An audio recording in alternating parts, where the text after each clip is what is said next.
Day. Leo si leo. Assalamu alaikum. Asanteni sana. This is Wajir County. And this is Kenya. This is what we meant when we said we would leave no one behind. The great people of Wajir County, distinguished leaders, ladies and gentlemen, today we make history. For the first time in 63 years of self-rule and national celebration, MADARAKA Day is being hosted here in Wajir, in the heart of northern Kenya. This is not a mere ceremonial gesture. It is a national declaration. It is a moment of affirmation that Madaraka, our freedom, our dignity, our self-determination was never meant for some Kenyans and not for others. It was never meant for some regions and withheld from others. Madaraka belonged, still belongs, and will forever belong equally to every single Kenyan.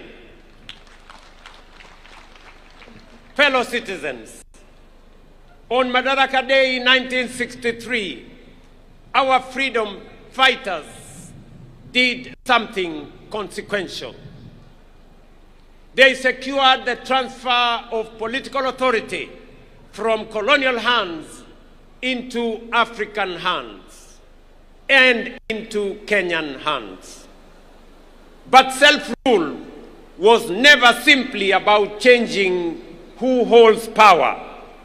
It was about beginning the long but necessary journey of building a nation worthy of the sacrifices that secured its freedom.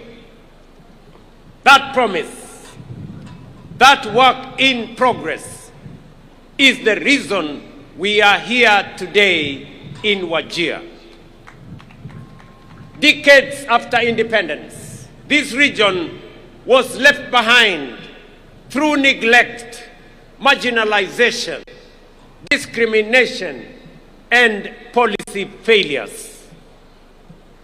Sessional paper number 10 of 1965 entrenched a development paradigm that concentrated development in the so-called high potential areas. Vast regions like the former northern province were classified as marginal, as lesser, and as undeserving. The consequences, ladies and gentlemen, were devastating and long-lasting. Decades without adequate roads, without water, health, or schools. Communities pushed to the fringes of their own republic. Their patriotism questioned, their citizenship doubted, their aspirations undermined. For too long, some said this region was too difficult, too dry, too remote, and too insecure to deserve any development. That was wrong then. It is wrong now. It will forever remain wrong. But we are dismantling that legacy of exclusion. One road, one health facility, one school, one project, and one opportunity at a time. Fellow citizens, I want to tell you that on behalf of the people of Kenya, Today, as I stand here as President and leader of our great nation, to the people of Kenya, in northern Kenya, for this marginalization, I want to apologize on behalf of the nation of Kenya. Poleni sana ndugu zetu. It was never meant to be this way. And as my brother governor has said, this has been a very emotional moment for me.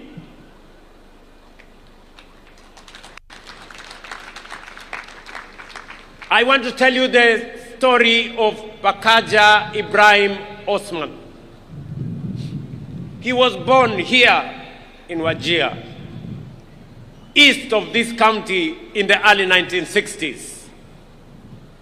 His parents were born here, but for years, every time Osman went to apply for identity card, the most basic document of citizenship, he was treated not as a Kenyan, but as a suspect, an illegal alien. Every time he was asked for extra documents, subjected to additional vetting, and sent from office to office, year after year. Osman was not alone. For more than 6 decades, this was the lived experience of hundreds of thousands of Kenyans in northern Kenya. Citizens were forced to prove they belong through a system built on suspicion, ethnic profiling, and bureaucratic humiliation. How could Osman and countless others like him be expected to pursue their dreams and build their future? The Constitution of Kenya says clearly, every Kenyan, regardless of their ethnicity, religion, or geography, deserves equal protection, equal dignity, and equal treatment under the law. That is why in February 2025, right here at Orahest grounds in Wajir town, I signed the Presidential Declaration on registration and issuance of IDs and birth certificates in northern Kenya and other counties, ending that system of discrimination. The results, ladies and gentlemen, are already being felt. Citizens like Abdirahman Ali Osman and Mariam Isaac Mohammed, both born in 2007 here in Wajir County, were among thousands of young Kenyans who turned 18 last year and walked away with their national identity cards. No hurdles, no extra documentation, no discrimination, no humiliation, just their rightful documents in their hands on time. That is how it should work. That is how it must work.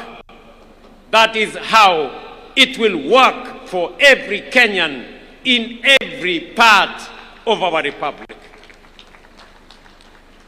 But let me be direct about what that decision was not.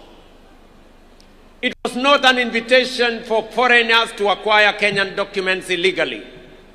Kenyan identity cards will only be issued to legitimate citizens of this republic.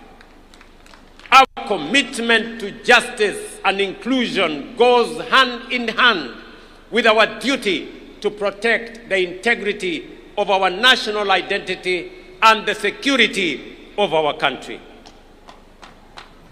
We did not abolish verification of citizenship. We abolished discrimination. We abolished the targeting of entire communities simply because of their ethnicity or place of birth. A strong nation does not choose between security and justice. A strong nation protects both. That is exactly what we are doing. Today, people like Osman and Mariam no longer feel like strangers in their own country. They feel seen and heard. They feel recognized. They matter and they belong.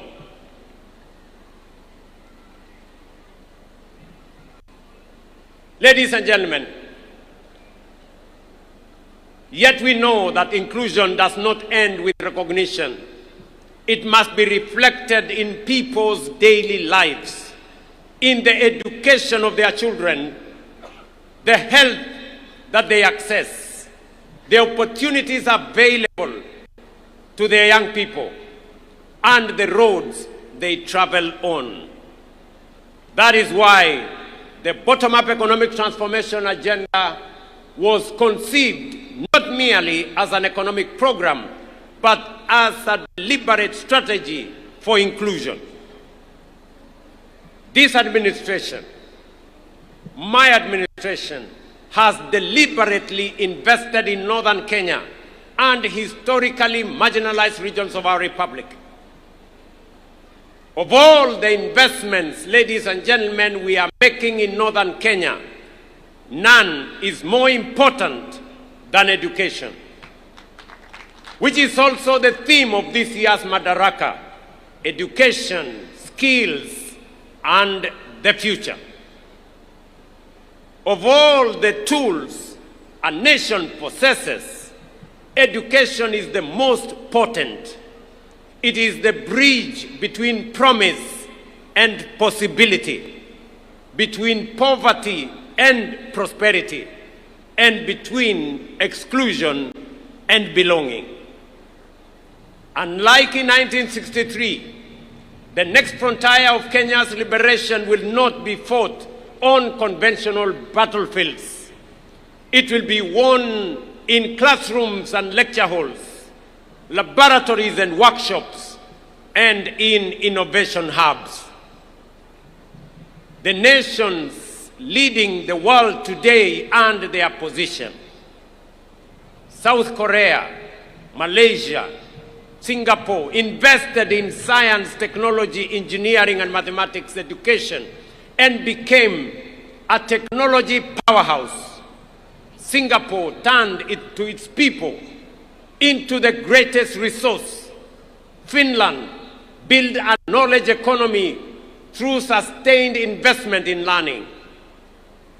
Kenya is decisively moving in that direction. The competence-based education and training system is transforming what learning means in Kenya. It is equipping our children not merely to pass examinations, but to think critically, solve problems, innovate, and compete on the global stage. It is designed around a simple but powerful belief that every child has unique abilities and talents worth discovering, nurturing, and unleashing. What particularly encourages me is that 52% of learners in the first ever grade 10 cohort have chosen the STEM pathway. This tells us that a new generation is rising, one that will drive Kenya and Kenya's industrial transformation, power our technological advancement, and build the innovation economy that will define our nation's next chapter. That is why this administration has made education not just a priority, but the foundation of our future.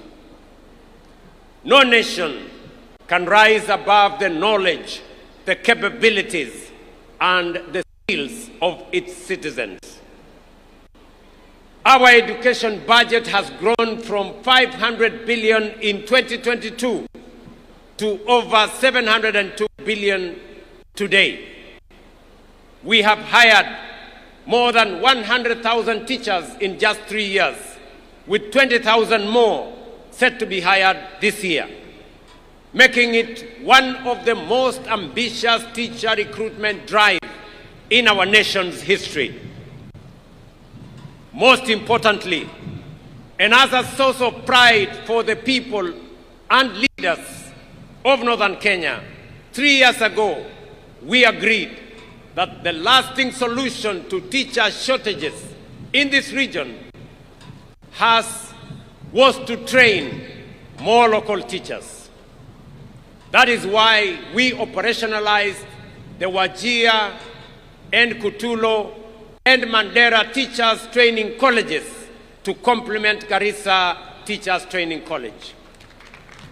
Today, through this affirmative action program, a record 1,800 local teachers from the 3 counties of Wajir, Mandera, and Garissa have been employed and will be deployed in the region. Additionally, 4,616 young people from this region are enrolled in teacher training colleges, the highest number in our history. This is how lasting solutions are built, by investing in people. On infrastructure, we have built 23,000 classrooms and a further 1,000 laboratories are under construction, many of them in ASAL regions that have waited for too long for modern learning facilities.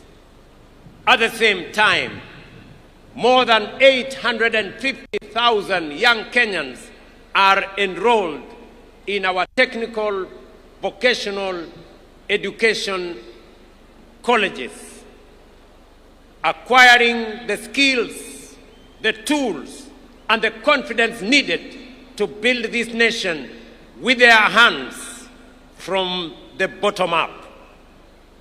Here in Wajir and across northern Kenya, our commitment is this: no child will be denied the opportunity to learn because of geography or historical neglect. School feeding programs are already supporting 2.4 million learners in arid and semi-arid regions. While we continue to deploy teachers, build infrastructure, and expand digital connectivity across this region, yet some children in northern Kenya and other marginalized regions remain outside the formal education system because of certain alternative learning pathways that have not been adequately recognized or accommodated within our education framework.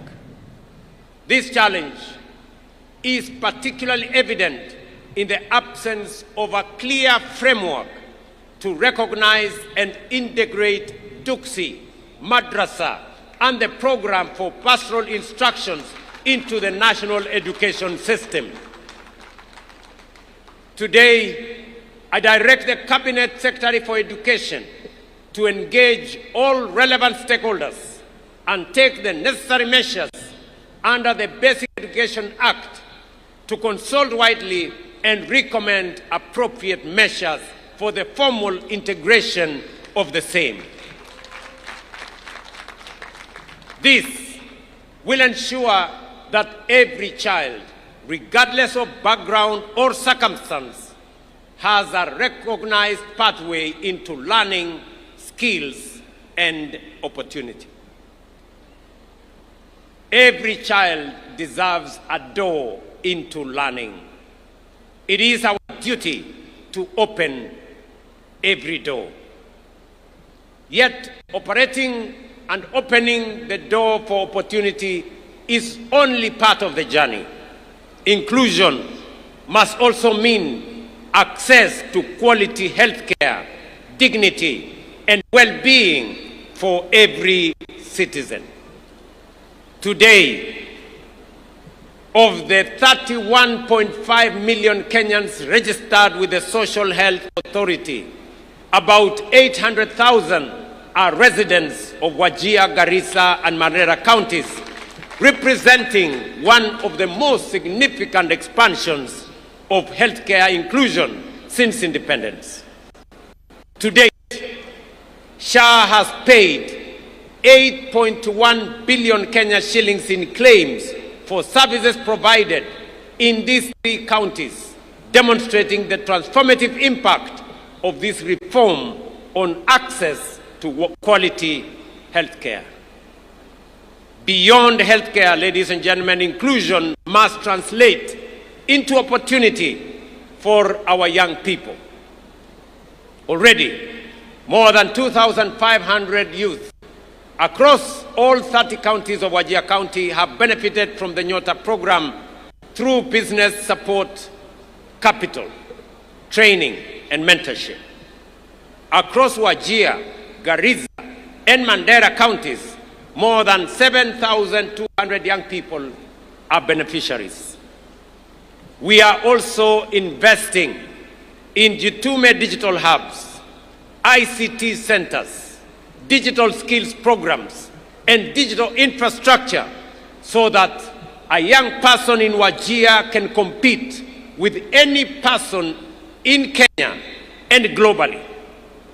Through the labor mobility program, we are opening pathways to jobs, skills, and international experience. Our message to the young people of Northern Kenya is simple. Your future will not be defined by geography. It will be defined by your talent, your skills, and your determination. But talent and determination flourish where opportunity is accessible and infrastructure is strong. That is why we are investing not only in people, but also the foundations of economic transformation. Today in Wajir County, through our affordable housing program, we have invested 15.6 billion shillings in the development of 4,600 housing units, including markets and including hostels, which are at various stages of procurement and construction. This is the largest housing development Wajir has witnessed since independence.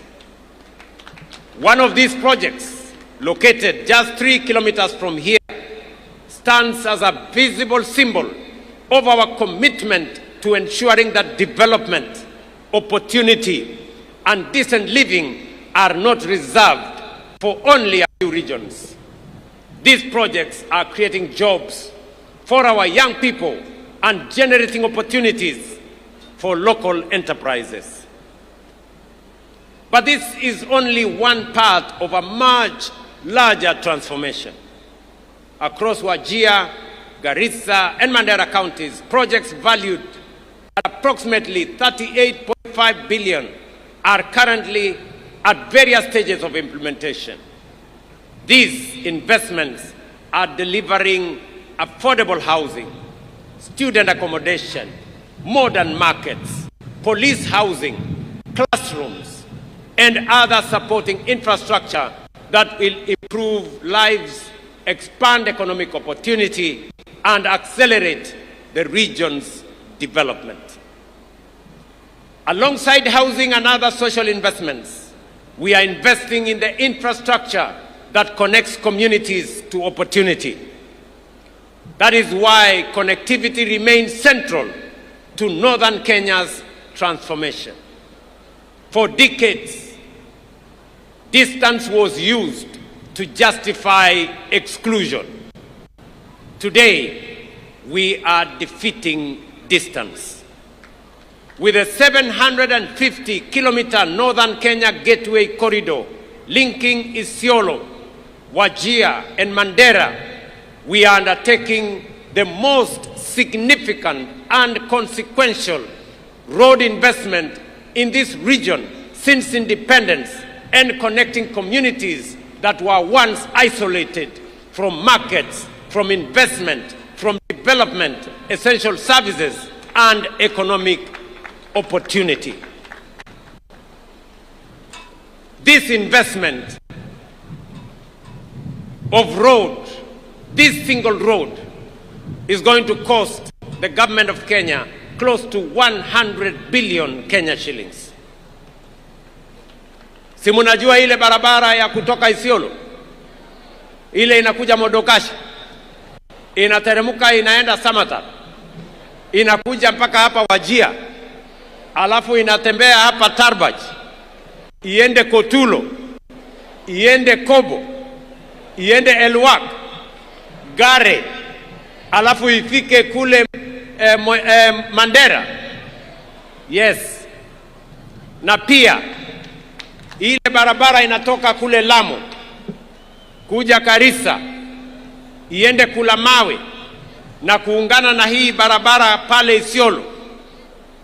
Ladies and gentlemen, this is more than a road project. It is a bridge between exclusion and opportunity, between neglect and investment, and between the Kenya that was and the Kenya that we are building together. And then there is livestock. Here in Wajir and across northern Kenya, livestock is more than an economic activity. It pays school fees, feeds families, creates jobs, drives trade, and in difficult times sustains entire communities. The sector contributes about 12% of Kenya's GDP and 42% of agricultural GDP. In the ASAL counties, it accounts for more than 90% of employment and above 95% of household incomes. Yet for decades, pastoralism was regarded as one of Kenya's most valuable economic assets, while receiving limited support in animal health, markets, infrastructure, and financing. We are changing that through one of the most significant livestock restocking programs in recent years. We have distributed more than 52,000 sheep, goats, and cattle to over 10,000 households across 16 arid and semi-arid lands, helping families rebuild livestock wealth lost through drought and other shocks. To strengthen pastoral livelihoods, we have vaccinated more than 10 million animals, expanded local vaccine production to over 123 million doses, established feedlots and hay storage facilities, restored more than 300,000 hectares of degraded rangelands, expanded breeding programs, and strengthened livestock training, marketing, and market infrastructure, including here in Wajir. Today, we are also deploying an additional 2,000 agripreneurs for our ASAL counties, seated right here in our midst. They will provide last-mile agricultural advisory services, connect pastoralist communities to markets and finance, and support the transition to climate-smart agro-pastoralism and more resilient livelihoods. Together, with the 5,000 already in place, we now have 7,000 agripreneurs driving agricultural transformation across our country. The results of this deliberate intervention are already visible. Meat exports have increased by 84% from Kenya shillings 8.9 billion in 2022 to Kenya shillings 16.4 billion in 2025. Milk production has increased from 4.6 billion liters to 5.3 billion liters, while dairy exports have grown from 4.9 billion Kenya shillings to 14.2 billion Kenya shillings.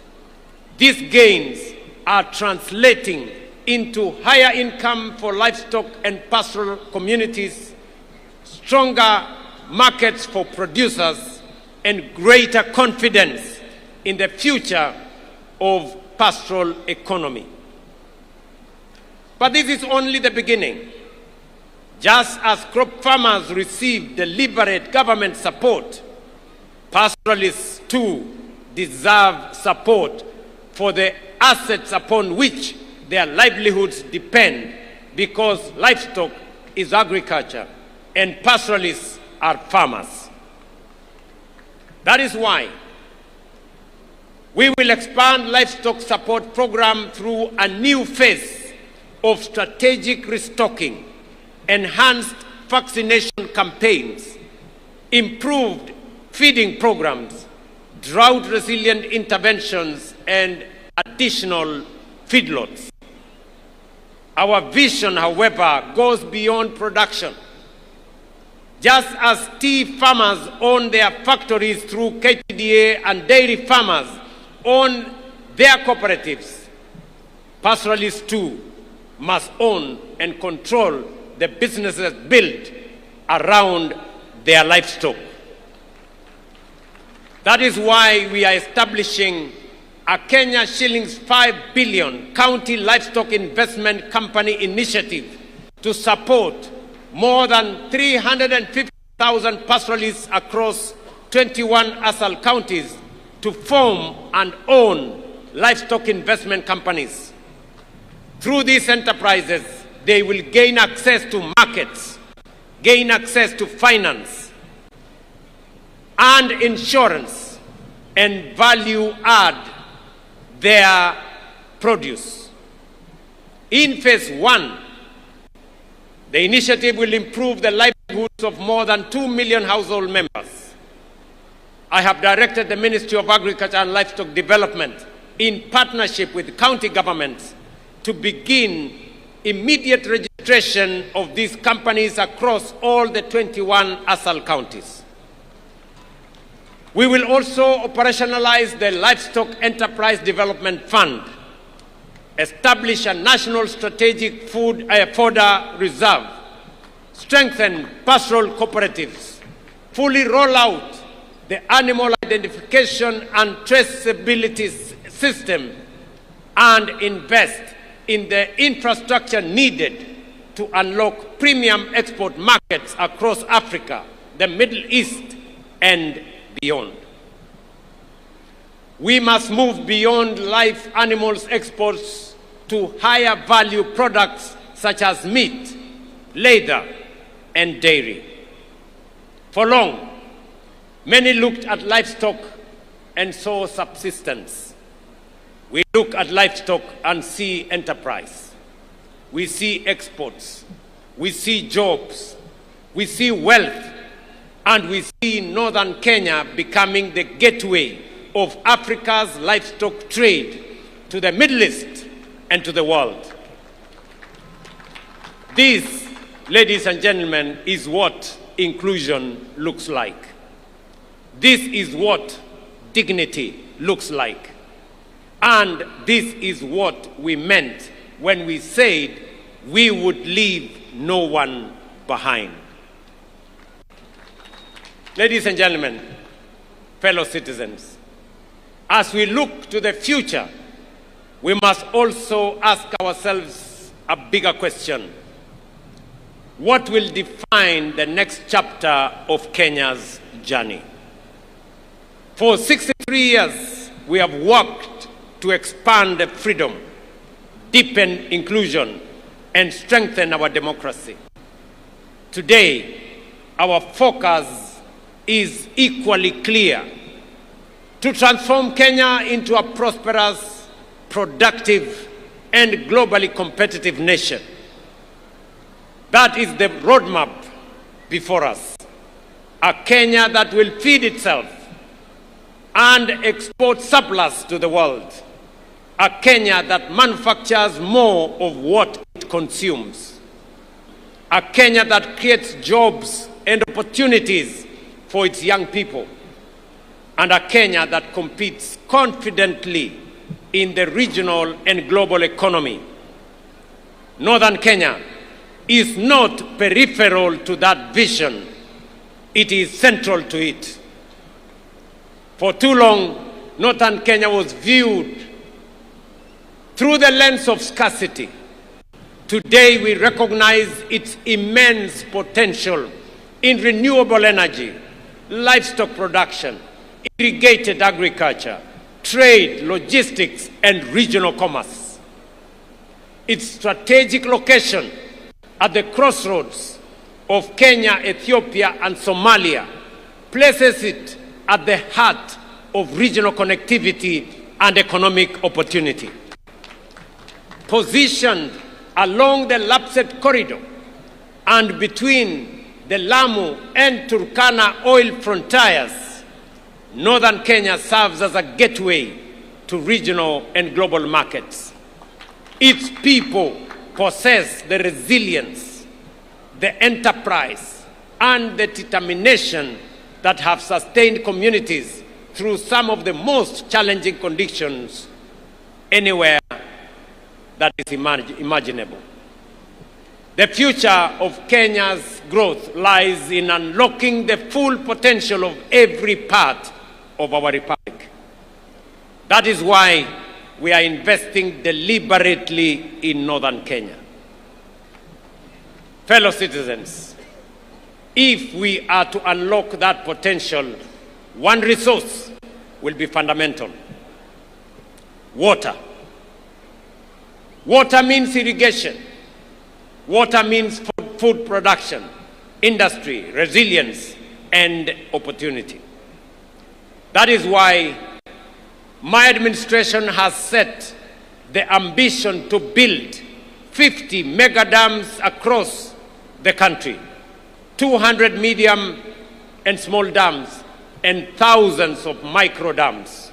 Projects that will bring 2.5 million additional acres under irrigation and food production and export production within the next 5 to 7 years.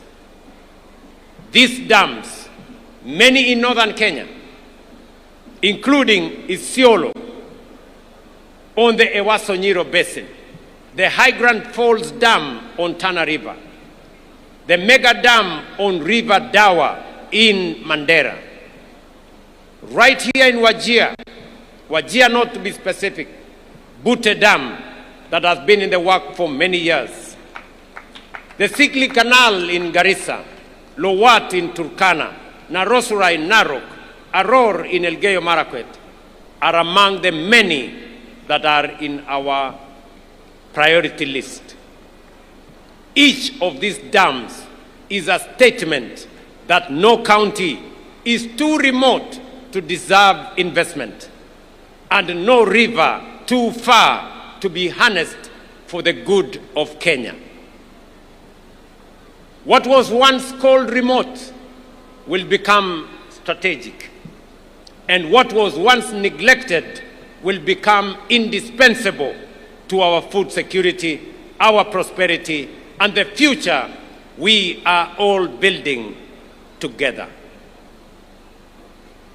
Fellow citizens, 63 years ago, our founding generation secured political freedom. Our responsibility is to ensure that every Kenyan experiences the full promise of that freedom. Freedom from exclusion, from neglect, from discrimination, and freedom to learn, work, and build a better future for ourselves and for our families.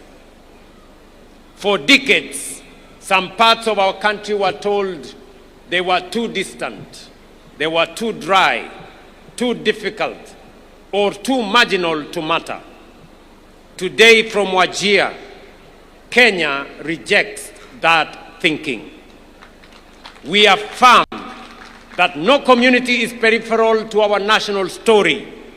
No child is too far away to deserve opportunity, and no citizen is too distant to deserve dignity, and no county is too remote to deserve development. From Busia to Mandera, from Turkana to Kwale, and from Kisumu to Mombasa, every corner of this great republic matters, because every Kenyan matters. Wajir is not the age of Kenya. Wajir is Kenya. Northeastern is Kenya, and Kenya belongs to all of us. Ndugu zangu watu wa Wajir, mimi nimefurahi sana. This has been a great moment. This has been one of the most consequential Madaraka days that I have attended. Na mimi nawaambia watu wa Wajir, watu wa Northern Kenya, yale yalifanyika pale nyuma hayatafanyika tena. Tutatembea pamoja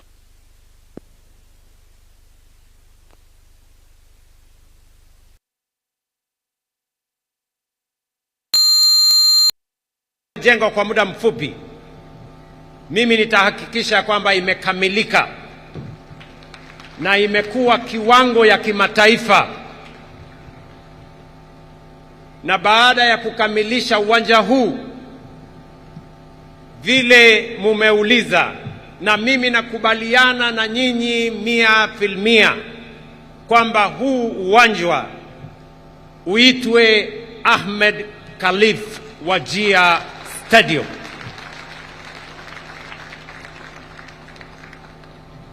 Mbali na uwanja huu ambao tunajenga na zile miradi nyingine yote ambayo yanaendelea katika kaunti hii na Northern Kenya kwa ujumla,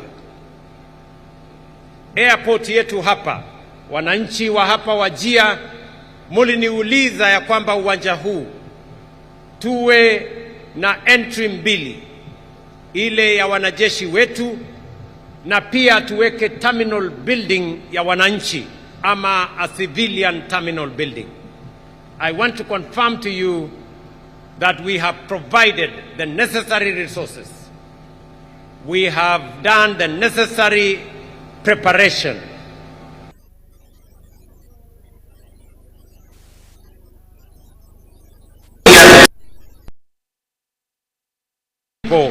Of Wajir County and their visitors. Vile vile nataka nitangaze nikiwa hapa Wajir.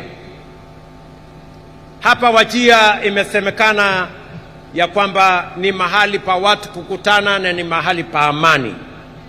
Ndio jina hasa ya Wajir. Na sababu hiyo nataka niwatangazie ya kwamba serikali ya Kenya tutawapatia pesa ya kujenga university ya Wajir. And that program is going to begin this year. Nyinyi kama watu wa Wajir mutanisaidia kuamua na mutenge ardhi ambayo inatosha kujenga university itakayosaidia katika kuendesha maendeleo ya sehemu ya Northern Kenya na jamhuri yetu ya Kenya kwa ujumla. Mimi nataka niwashukuru ndugu zangu watu wa Wajir. Sijawahi kutoa machozi kwa mkutano wa Madaraka, lakini leo imekuwa tofauti. And I feel you. I feel this moment. And I feel the people of Northern Kenya. And I want to assure you that from now going forward, we are going to walk together, shoulder to shoulder, as one people, one nation with a common destiny. Asanteni sana, Mungu awabariki, ninawapenda sana, na Mungu awabariki taifa letu la Kenya. Thank you very much. Nitaomba sote sasa tusimame ili tumalize sherehe yetu kwa wimbo wa taifa.